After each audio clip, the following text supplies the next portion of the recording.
third week of the 4-H Egg in the Classroom, Egg Ed Leaders in the Classroom series on teaching your in the classroom. This week we're talking about classroom engagement and management, which is always a fun topic. As we get started, just a reminder, if you can change your name to your first name or last initial and your county, that's helpful for us for taking attendance. We'd love for you guys to have your cameras on. We don't like talking to ourselves necessarily. Stay muted until we have questions or time for responses. Then feel free to respond. You can raise your hand if you have questions, and we can use the chat as well for communicating and answering questions or asking questions. So we encourage you all to be very interactive with us tonight. Just a reminding, this is our training schedule. So the first week we talked about the program. Last week we talked about curriculum planning and adaptions in the classroom. This week we're talking about engagement and management and really making it fun for the kids. And then next week we will be finalizing and practicing with some Ag Ed students. So I'm going to turn it over to Anya for our welcoming activity. All right. Well, okay, so we are going to break out very shortly into rooms. And we have a few rounds of this, so not everyone is going to have a chance. So I want to be the it person. So we are going to break you into breakout rooms, and then you will pick who is it. And then the person that's it will stay in the room. Okay, everyone else is going to come back to the main room, and then we are going to give you a career. We're going to talk about careers. We're going to do some activities with careers tonight. And so we're going to give you a career, and you are going to give clue. Then you're going to go back into your room, and you're going to give clues to the person that's it to have them guess that name or guess what it is. Okay, the it person is going to guess the career based on the clues. And we're going to do that 3 to 4 times. We'll see how the time works and how we're all doing, okay? And those that are new to it, I chose to use pictures that are in your kit. So there's lots of these that you'll be splitting up for one of the activities for groups to learn more about each career. So that's why you see a picture, because I was trying to utilize something in the kit. So we're going to show you the next picture, and then go into your room. You're going to give clues without saying what it is to try and get them to guess. And then we're going to come back after you pick who's it. We're going to do one more round after this. All right. And this is going to be our final one. Guess them correctly. Was it hard to explain? Were there some that were harder to explain than others? Or harder for someone to get? We struggled with the first one.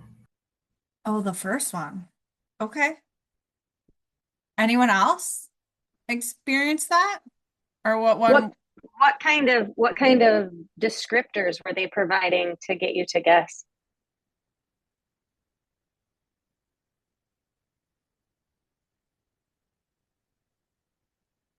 I suppose it's hard when you can't say agriculture and you can't say teacher. Right.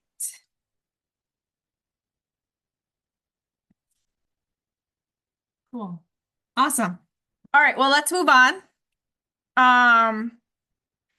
So here is our curriculum that we will be teaching this year. Again, there are 4 lessons, and we will put the Z link in the chat for you. This the curriculum is all about Beef to Beyond, and Each curriculum can be used, again, on its own. It can be added to others. You could do all four of them depending upon how much time you have in the classroom, or you can pick and choose. So our hope throughout this training, we have done, we've talked about cattle sense. We did an activity from that. We did lesson 3, beef, a journey from pasture to plate. And now we're talking about beef cattle and careers.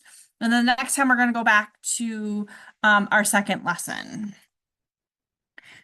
So with that, here's our next one that we are going to talk about. So this is beef cattle and career. So I introduced you to the career, one of the activities with the career cards. That is at the end of the lesson. However, this is activity 3B. So there are different activities in this lesson, and there are some that work for that K through 2nd grade, and some that are better fit for that 3rd through 6th grade. So if you choose to use this one, make sure that you are looking at the ages and understanding if you are doing activity A or B to fit with the group you're working with. So activity 3B, the whole lesson is about 35 minutes. Each activity is about 10 minutes.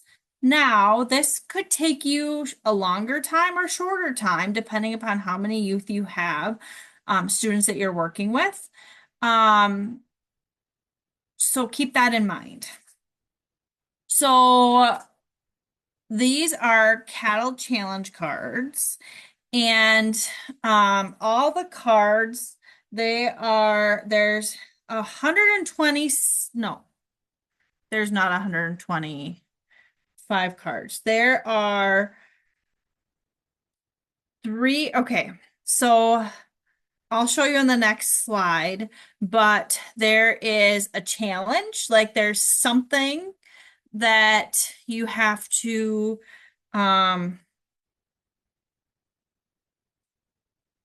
that's a scenario. Then you will have, so that's the question, then you'll have an answer, and then you'll have to figure out whose job is it. And we'll go over a couple of those.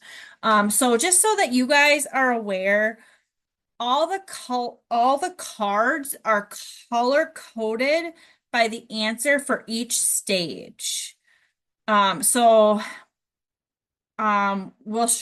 explain that here in a minute. There are 2 packs of cards, so there's up to 26 students that can participate.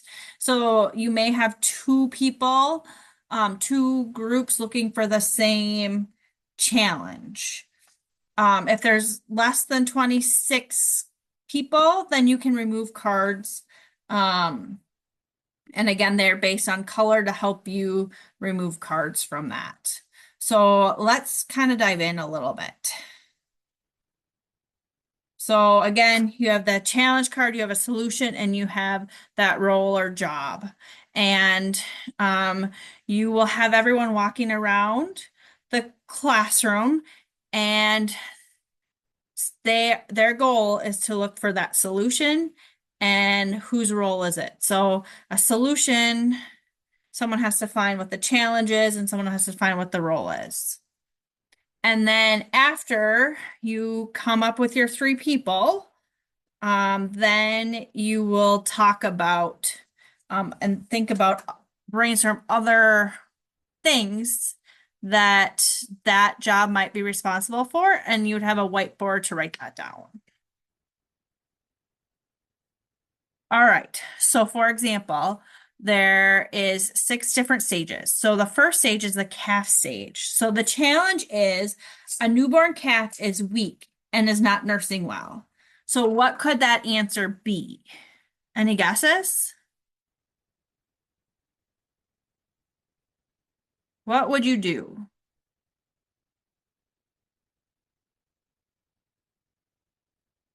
Okay, Kirsten, why don't you just move? Okay, so you could check the calf's health and provide medical care, right? If it's not nursing, there might be something wrong with it. So whose job would that be? Any thoughts? Okay, it's a veterinarian. So you see how you're trying to match the challenge, the answer, and whose job is it? And if you notice, they're all maroon. All the words are maroon. And so that's how you know that they're a match. So if you have a calf stage and you have a green, a red, and a orange, you know that that group doesn't belong together for the facilitators to know if they have the right match. Kirsten, you want to move to the next one? Okay, the ranch stage. So an example, the challenge is the herd needs daily care, feeding, and health records. Who would be in charge of that? What would you need to do? What would the answer be? Kirsten, you wanna managing feed, breeding, and herd health. Okay. And then the answer would be a herd manager. Okay. Well, those are also maroon. I must have picked I picked the first ones in each batch by accident. That's why they're all maroon. Oh, we got the answer first on this one. So creating a feed ration. Cattle need the right diet to grow healthy and strong. So they need to create a feed ration. And then that animal nutritionist would be the person in charge of that job. So then those three people would then talk through what, if there's anything else that animal nutritionist may do. Do you have any questions? It'll be easier when you have the stuff in front of you, I think.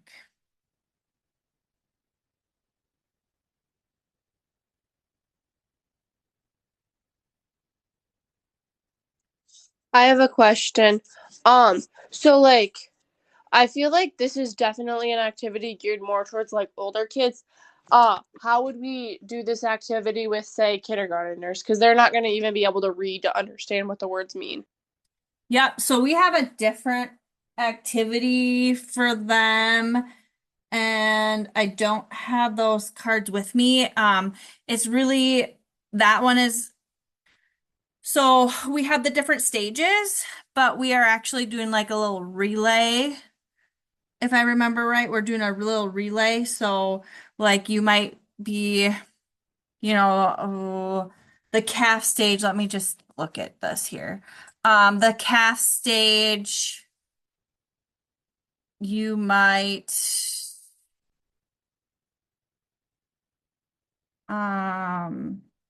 When you look at the curriculum, you can see that there's a set of A activities in that lesson and a set of B. And so A is pretty much exactly what you're saying for the kiddos who can't read or can't read at this level. And then the B activities are for the kids that can. So it's adapted that way.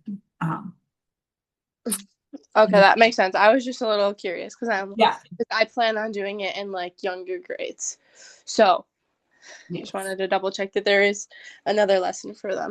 Yep, and keep in mind there's 4 total lessons, and so you likely won't have time to do all 4. And so I would say for sure, lesson 2 would be for you for being in the younger kids' classrooms, and then picking another one that's at their level, depending on your time frame. so it might be in that 3A category. You will have relay cards and you might have them doing things and you can do movements and talk through it with them on what a career might be in that. So just a little bit different. Thanks for the good question. All right.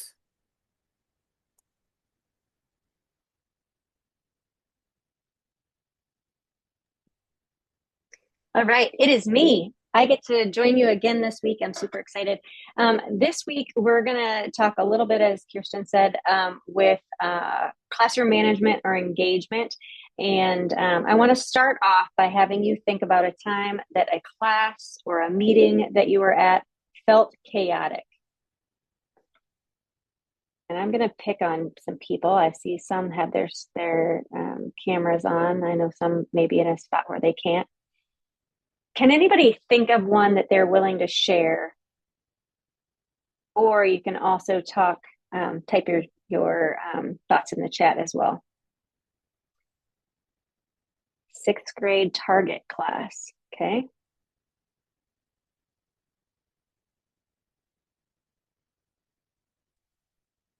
Or what was a meeting or a class that just did not go according to plan, whether you were like an attendee or you were facilitating it?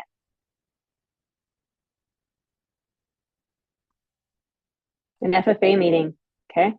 Thanks, Cooper. Speech practice, good, Lucas. First FFA meeting of the year. First meetings are tough, aren't they? Is there anybody who dropped an example or an answer in the chat that would share Food for America to 3rd grade, figure skating of little kids?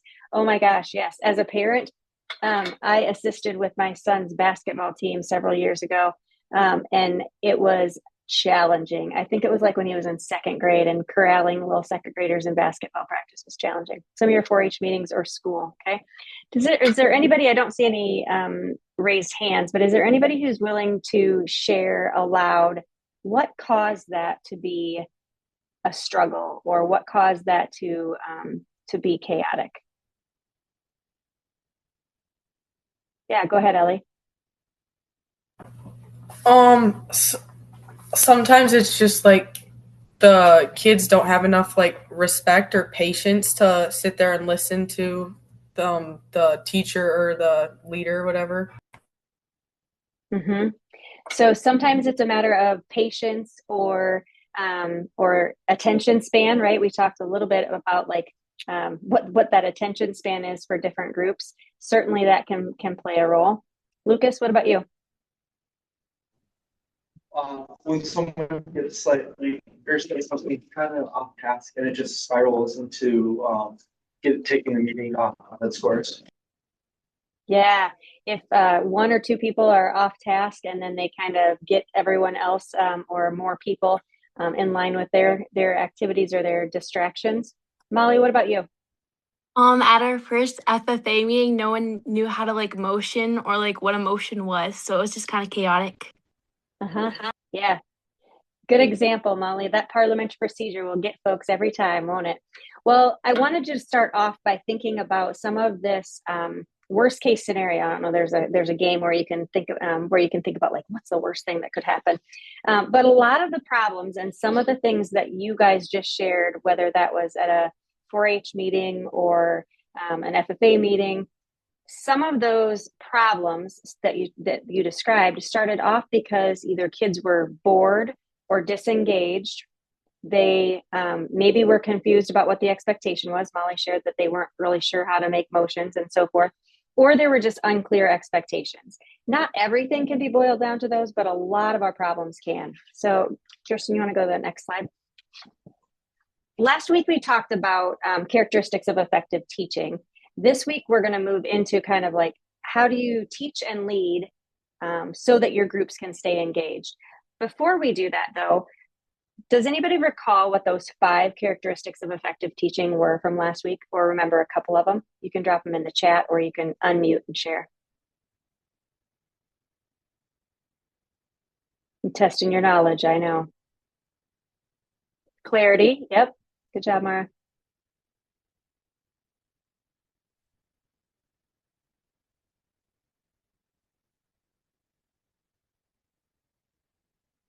Variety, yep. Variability.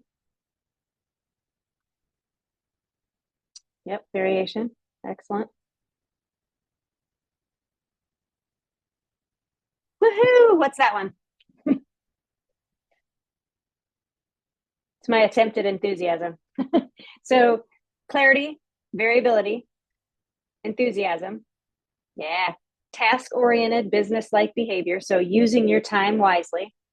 And opportunity to learn. So providing an opportunity for folks to try something out and do it themselves. So those are kind of, I want you to think of those running in the background as we talk about some of these engagement strategies today. You can go ahead to the next slide. Ultimately, engagement matters because engaged brains are what we want, right? We want that as a participant in some of these things. We want to be engaged. Sometimes it may be harder than others to stay engaged.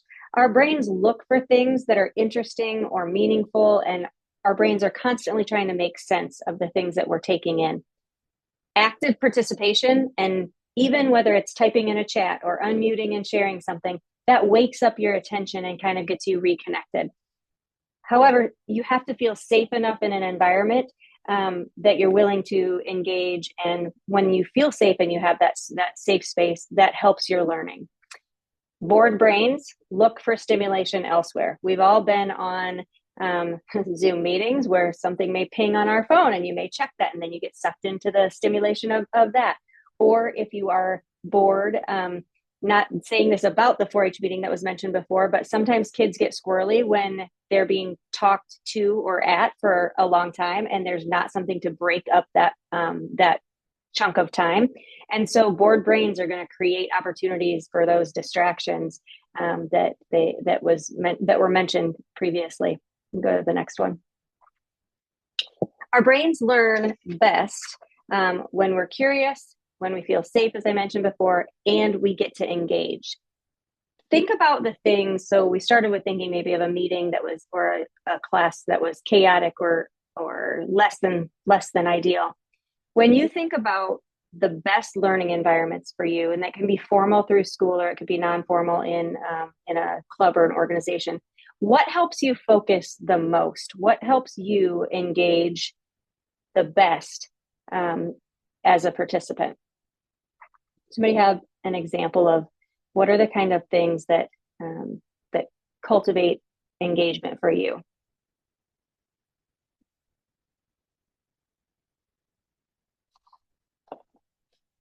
Matt, I was bragging on this group last week because I have had college students in Zoom settings where they are less engaged and less willing to unmute and talk.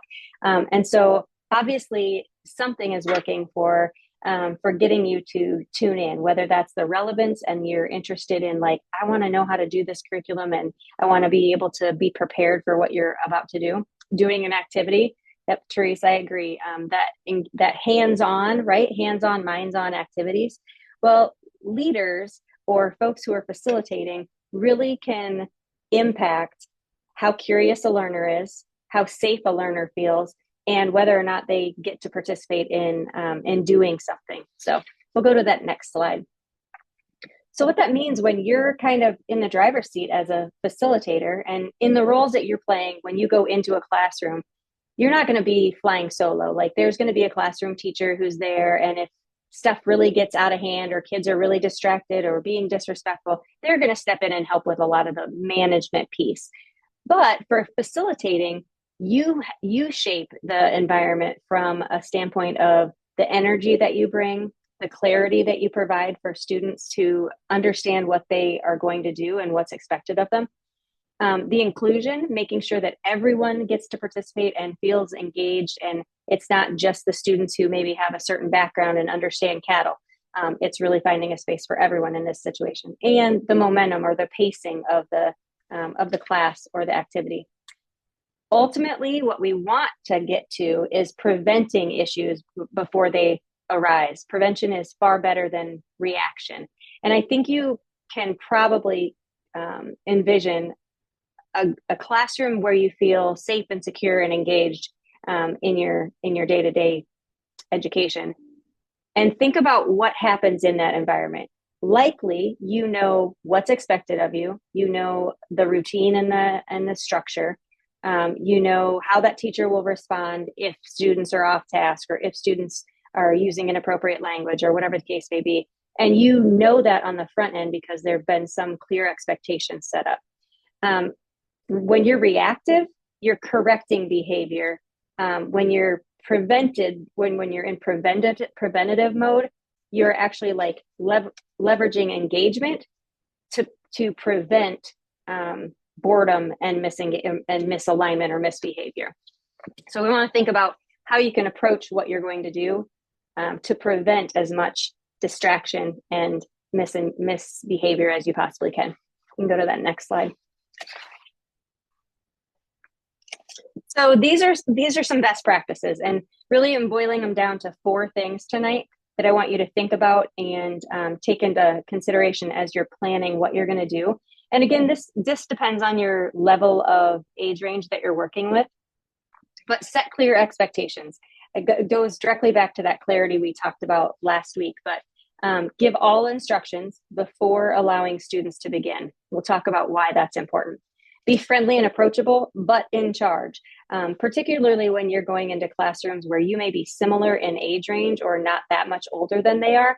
That may be a little tricky, but we'll talk about some of that as well. Keep things moving. You want to use fun and appropriate attention getters. You want to be able to engage them and also not have things drag on and on. If there's some content that you're going to deliver, make sure that you are efficient in delivering that and that you're not necessarily taking longer than you need to get to the point. Don't threaten consequences that you won't enforce. This is a tricky one sometimes for new teachers as they're getting used to like how to manage behavior issues when they arise. But I also think about this from a parenting standpoint, like if you do that one more time, you're not going to have blah, blah, blah, or whatever. Only use those consequences, only say those consequences if you're actually willing and able to implement the enforcement. We're going to dig into each of these a little bit more. So I'll have, go ahead to advance to the next slide. So setting clear expectations. The rooms that you are going into likely will have posters on the wall or pictures or things that you can easily see what that culture and that climate in that classroom is all about. A lot of times it'll be kind, be safe, be respectful. And then they'll have those phrased in ways that are positive, that you can observe and measure, that are simple, and you want to have those boiled down. You also, though, can come up with some things that you would like to bring into the classroom. So regardless what's established as a teacher, you can say, you know, I'm a 4-H leader. I'm super excited to be here today. There's some ground rules I'd like to set. These are some things I want to make sure that we all tend to as I'm here. I want you to engage. I want you to be, respectful of each other. So what does that mean? It means raising your hand. Like you can operationalize, like, what does it mean for you in that presentation setting?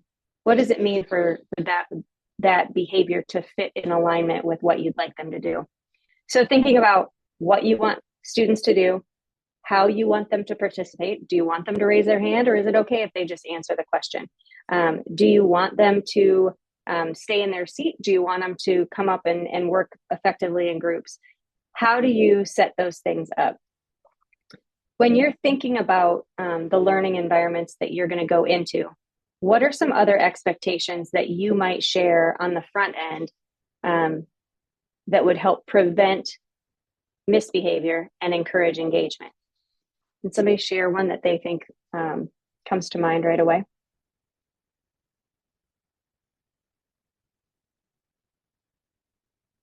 It might help if you think about the context and share like what age range you're thinking of presenting to, and then what might be an expectation that you think would be appropriate for that age.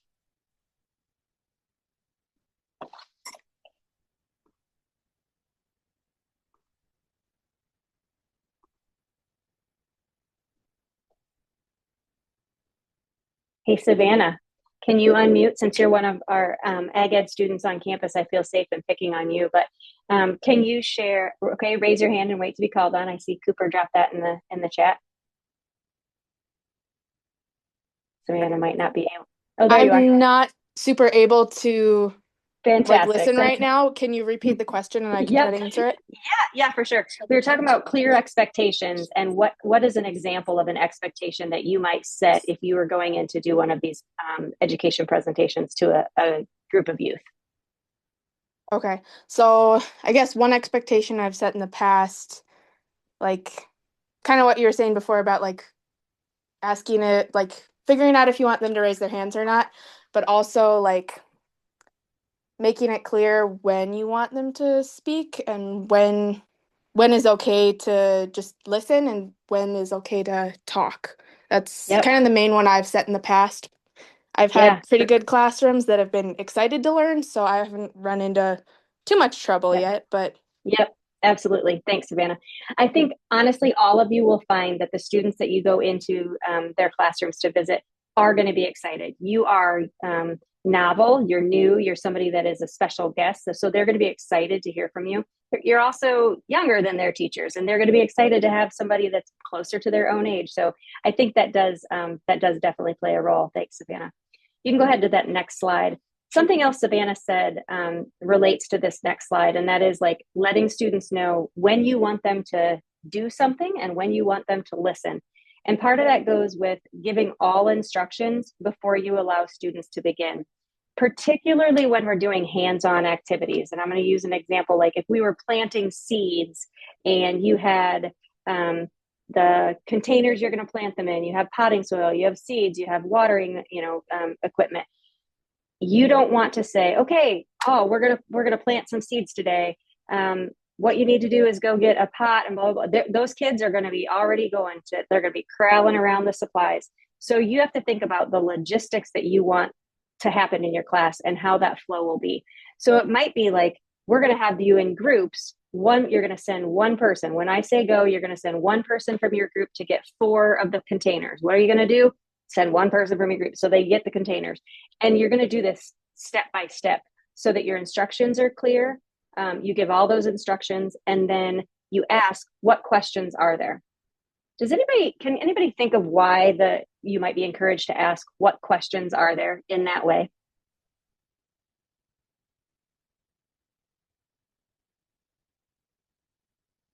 Have you ever been at an event and somebody will say, yeah, clarity, absolutely, yep.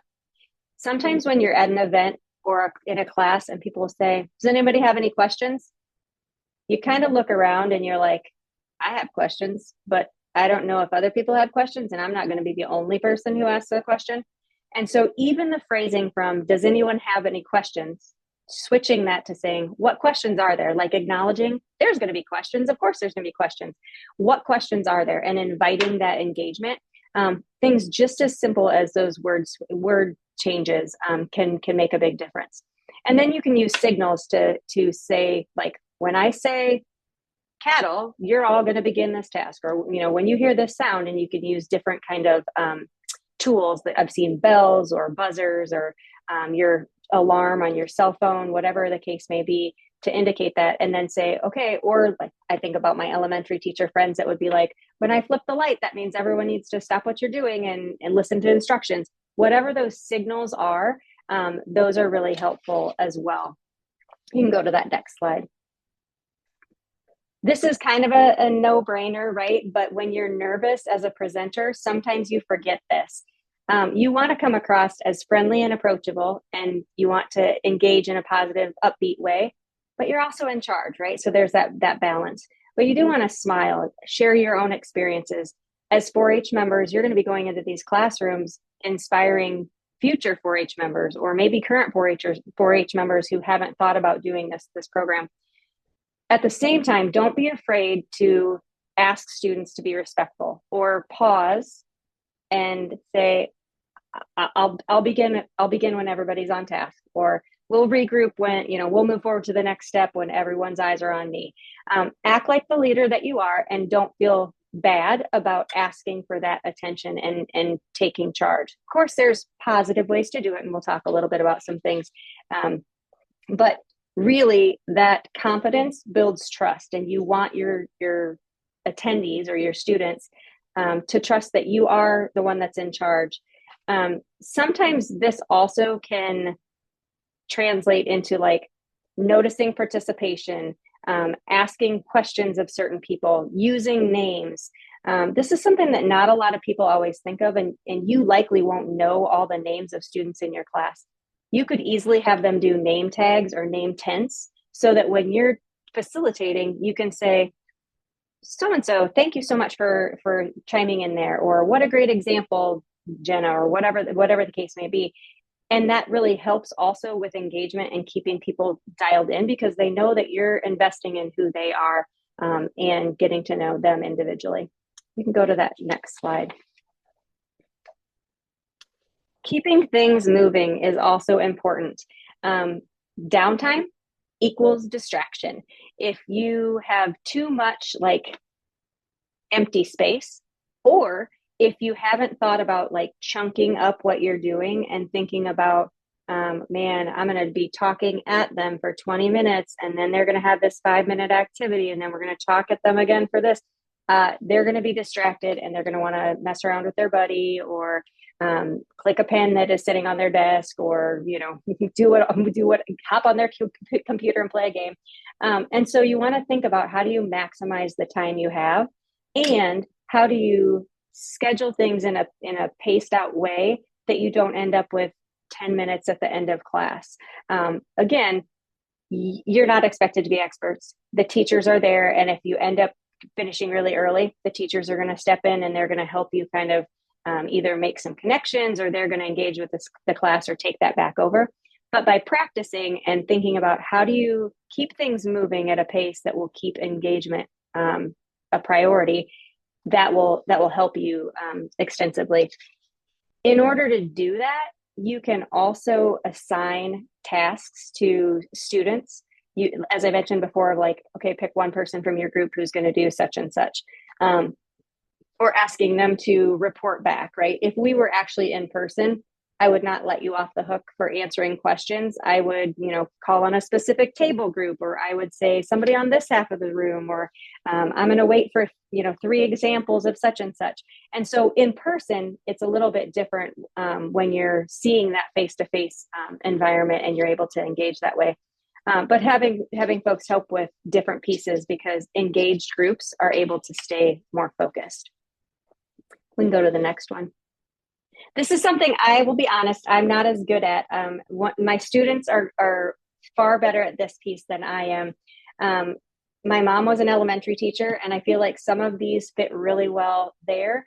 However, I've also seen them used really effectively at like leadership camps and conferences, where it's like, if you can hear me, clap once, or, you have some kind of signal or some kind of tone, playing part of a song. I do like music. So a lot of times, like if there's work time or they're working in small groups, I may turn music on and I'll say, when the music stops, we're going to regroup. But you can do choral response things. So it's like, focus, pocus, everybody focus. And you can have these things where if you set that up on the front part of your teaching, you can say, okay, hey, one thing we're going to do today is, and I don't know if there's a 4-H specific one that you can think of, but there's lots of things I think you could create that would either fit along with the cattle theme or with something from a 4-H or leadership background. But thinking about ways that you can set that up on the beginning and say, okay, this is a way that we're gonna regroup from different, as we transition from task to task.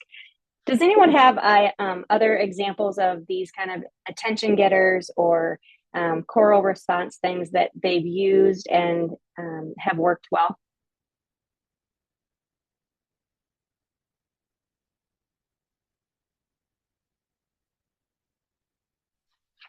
I think you used all your energy and engagement last week. You're maybe a little tired this week. Maybe it's the snow days if you had those. So be thinking about, what are the things that you can do? Oh, mac and cheese. Like one person, mac and cheese, everybody freeze, that one. Okay. I'm looking at some of these. I know the peanut butter jelly time, 1, 2, 3, eyes on me. Yep. That's one that I can do. And I think if I taught middle school again, which I did really enjoy middle schoolers, I think there's some of these that you could pull off more easily than teaching maybe high school. Although I don't know, sometimes high school kids have that streak in them too. Sometimes I think it might be beneficial to think of what are like trendy things in whether it's slang or it's popular things, or if it's like the school district mascot or those types of things. Oh, Red Robin, yum, yep, okay. So some of these are speaking to you, and they're ones that you think you may be able to use. So think about that and how you might integrate things that work for you individually. You can go to the next slide. The not threatening consequences. This is a big one. And I know that often when you're in somebody else's classroom, you don't necessarily feel comfortable or have the expectation placed on you that you're going to have to deal with misbehavior a whole lot. But don't threaten consequences if you're not going to follow through. For example, if you've got a really fun part of your lesson at the end and they're being super disrespectful and squirrely, unless you're ready to actually not do the activity, you can't say, okay, everybody has to be quiet or we're not going to do the activity. Because if they're not, then you lose your they'll lose respect, and you'll lose kind of your overall control of the situation if you don't mean what you actually say. And we don't want to encourage that. Again, I don't anticipate these being major issues for you because I think the teachers will stay very engaged. But some of our teacher candidates, when we send them out into field experiences, if the teacher leaves the room, sometimes students will push the buttons of student teachers and try to see what they can get away with.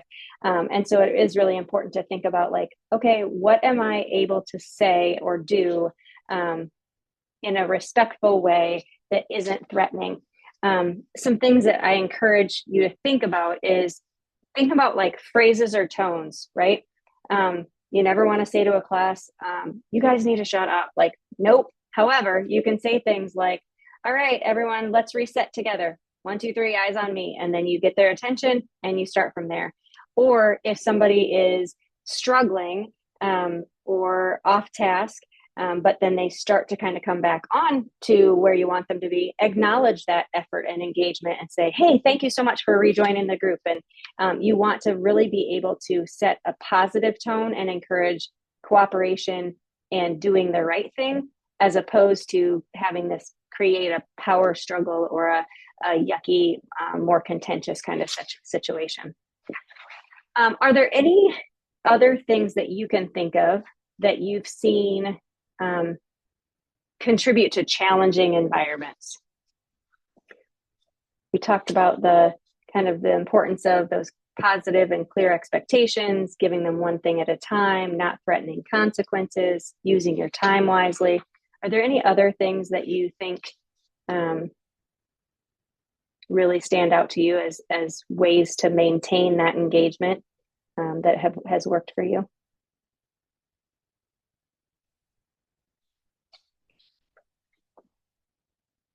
Controlling distractions. Yeah. Ellie, I don't know what you have in mind particularly, but I've been in a lot of classrooms, high school classrooms lately, and it amazes me the difference between schools and classrooms and how they manage cell phones. A lot of places are now having students put them in, like shoe bag, that kind of things along the wall, or check them in when they come into class so that they're not in front of them. I know like at FFA meetings or 4-H meetings, that may be a little trickier. Hopefully the ages that you guys are presenting to, they're not going to have digital distractions in front of them. But I think you're really, you're onto something when you're thinking about like, okay, do you want students to have cleared off desks? Do you want them to have, is there any reason for them to have a device out? Probably not. So being very clear about how do you minimize the things that could be distracting and get them to focus. That's a great one. Thanks. Any other things that come to mind? Okay, well, I think my plan is to have us do some breakout groups. Kirsten and Anya, are you up for hopping into a breakout group? I sent each of you the scenarios, And so they should be in your email. If you want to pick a few of those, why don't we take about, I don't know, 6 or 7 minutes and tackle a couple of those scenarios, maybe 3.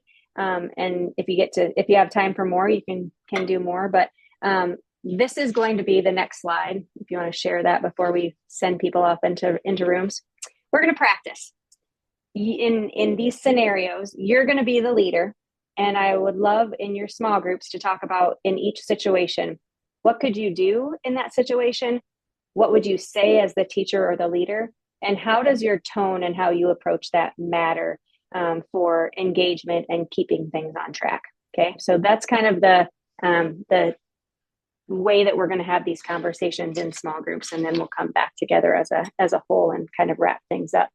But let's go ahead. Anya did it last week, but I think if it's possible for you to go in and observe that class or meet them prior and learn a little bit about those students and see them in action, it will help you kind of anticipate what challenges you might experience and also what things will be really successful with those students as opposed to maybe some other things. So you can make some tweaks as you're planning that.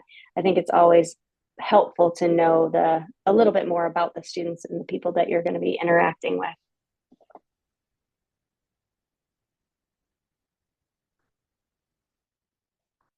Okay, I think we're all back now. Awesome. I don't know what that reaction is, Maverick, but it was kind of cool. All right. Well, I will just pull us back together from the chats in your breakout rooms. Hopefully, and I shared this with the folks that were in my group, hopefully that gave you a little bit of an opportunity to think about, like, how do you respond in the moment to some of those things that you might be facing? And it could be just as simple as thinking about what are some phrases that you might use, right? It might be that we were talking about if one person's kind of dominating, you might say, "Oh, I love your enthusiasm, but I want to hear from somebody else." Or, thinking about giving them a prompt that you're going to want them to engage. Be ready to share one thing that you've learned. So giving cues and having clarity in your expectations, and also doing that in a positive way. So think about the age range that you want to teach and what are some of these things that you may face. Next week will be a good time to kind of talk through some of those challenges that you anticipate, and get some feedback from some of our ag ed students and others who are here that can kind of give you a little pep talk and maybe words of wisdom. But I know a lot of you have done a ton of presentations already, and you as a group have a lot of collective wisdom and experience as well. So excited to talk through some of those things next week. With that, Kirsten, we only have 1 week left. This has gone really fast. I hope you all are picking up some tips and tricks about working with a group of youth and get a chance to look through that curriculum. Maybe Anya and I will throw it in an email again this week so you guys can look at it. We were hoping to get the kits to your offices yesterday. I don't know if you guys are in the part of the state that had a snowstorm, but our plans didn't work out. So we are working on plan C and D to get those out to the offices as fast as we can, but it's not going to be quite as fluid as we were hoping. But you do have the curriculum and you can click on links within there and it'll take you to the hands-on activities, like pictures of the cards and things, so you can kind of get an idea of it. But over the next couple weeks, we're hoping to get them out to the state more. But we had a really great plan and it didn't work out. So that's life. Along with those, you guys will be getting t-shirts too. There's a book in the kit, several card activities and different picture activities. So all sorts of things. When you're thinking about the classroom size, there are enough to break the kids into 5 groups of most of the activities. So, 4 to 6 kids, so 20 to 25 kids is kind of that sweet spot. Less would work with any of them, but a larger group than that, it could be challenging to keep them engaged at one time. So just thinking about that. Ooh, an avocado one. All right. We have a reflection for tonight. How are you feeling? We've kind of gone through the big parts of the curriculum. Hopefully you've gotten to look at a little bit of it, if not all of it. Um, Amy has given a lot of tips about keeping the youth engaged and being able to keep their minds busy and so that we can keep a happy classroom. Where are you feeling on that? Like you feeling like you've got it? Are you nervous? Are you have questions and you're really nervous, or are you drowning? You can do a 1, 2, 3, 4. 1 is you're really ready to go. 4 is you still need a lot of reassurance. Oh, look at all these ones, ladies. I think we're getting it. Awesome. Look at that. 2s, 1s. Nice. I bet That's those impressive. teens will feel more confident when they get to dive into that curriculum. Mm. 1. Ooh, look at you guys. You guys are on top of it. Wonderful. Well, that's kind of all we have for this week. Are there any questions from anyone moving forward? Otherwise, next week will be a little bit more interactive, I guess. So, or talking, we'll be in breakout rooms more and talking more. So just be prepared for that. And it'll be our last week. And of course, any questions you have that pop up in between, you can always email us. So.